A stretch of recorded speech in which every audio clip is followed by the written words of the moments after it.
안녕하세요. 인공지능 또 코딩에 관심 있으신 여러분 반갑습니다. 오늘은 구글의 최신 AI, 특히 새로 나온 제마3 모델에 대해 좀 깊게 파헤쳐 보려고 합니다.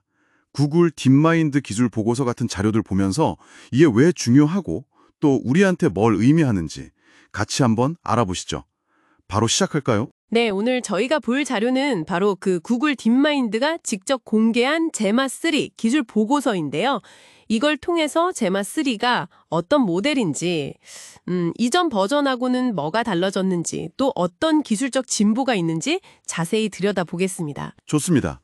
그럼 일단 제마3, 이게 구글 딥마인드가 내놓은 새로운 경량, 개방용 모델이라고 하잖아요. 파라미터 크기도 꽤 다양하던데 10억 개부터 270억 개까지요. 근데 여기서 경량이라는 거, 이게 왜 중요할까요? 경량이라는 게 핵심인데요.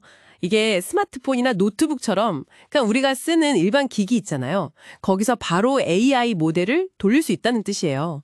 그러니까 거대한 서버 없이도 쓸 수 있게 되는 거죠.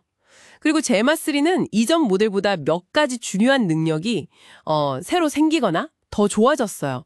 첫 번째가 이제 텍스트뿐만 아니라 이미지까지 이해하는 멀티모달 능력입니다.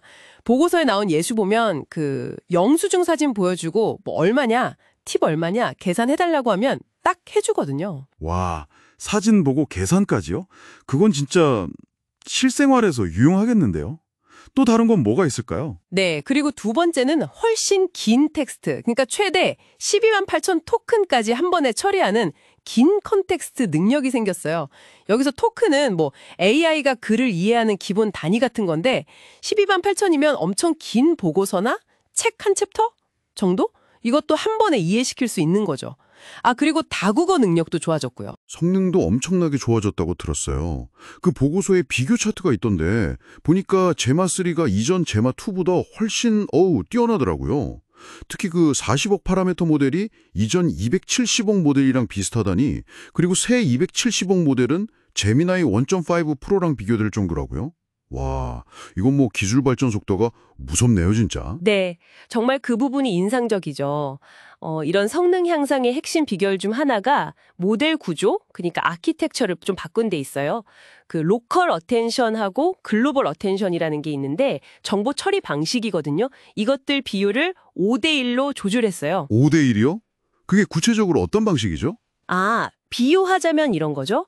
대부분의 경우에는 이제 가까이에 있는 단어들 위주로 좀 세밀하게 보고 로컬, 그러다가 가끔씩만 전체 문맥을 확 훑어보는 글로벌 식이에요. 아마 이 5대1 비율이 스마트폰 같은 데서 우리가 보통 짧게 상호작용하잖아요. 그런 거랑 또 가끔 긴 글 요약해야 할 때 둘 다 좀 효율적으로 하려고 구글이 약간 전략적으로 선택한 것 같아요. 아하, 주로 가까운 데 집중하고 가끔만 멀리 본다. 효율적이겠네요. 맞습니다. 그래서 긴 글 처리할 때 중요한 정보를 잠깐 저장해 두는 메모리 같은 거, 그걸 이제 KV 캐시라고 부르는데 이거 사용량을 확 줄일 수 있었어요. 그리고 또 양자와 인식 훈련, QAT라는 기술도 썼는데요. 이건 모델 숫자를 처음부터 더 간단하게 표현하도록 훈련시키는 거예요. 뭐랄까, 고화질 사진 용량 줄이는 것처럼 모델 크기를 확 압축하는 거죠. 품질은 거의 그대로 두고요. 그렇군요. 압축을 잘했네요. 근데 그 로컬 어텐션에 그렇게 많이 의존하면 혹시 아주 멀리 떨어진 중요한 내용은 좀 놓칠 수도 있지 않을까요? 보고서에 그런 얘기는 없었나요? 좋은 지적이세요. 도고서에서도 그 점을 다루긴 합니다.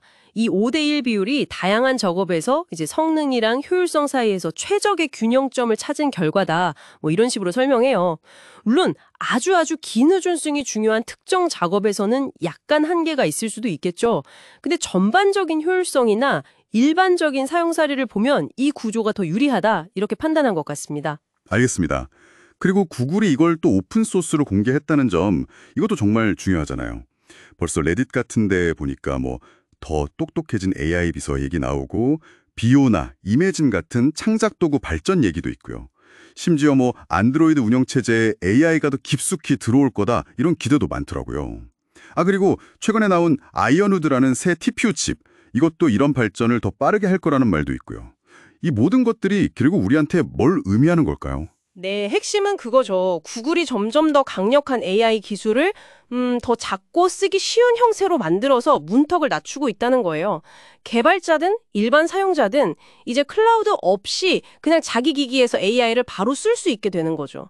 특히 그 시각이해 능력, 긴 글 처리, 다국어 지원 강화 이런 것들이 AI를 훨씬 더 다재다능하게 만들거든요.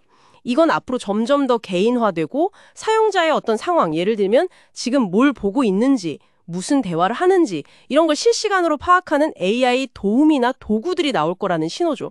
물론 구글도 책임감 있는 개발을 강조하고 있어요. 안전 필터링이라든지 학습 데이터 기억 문제 같은 것들 점검하고 있다고 하고요.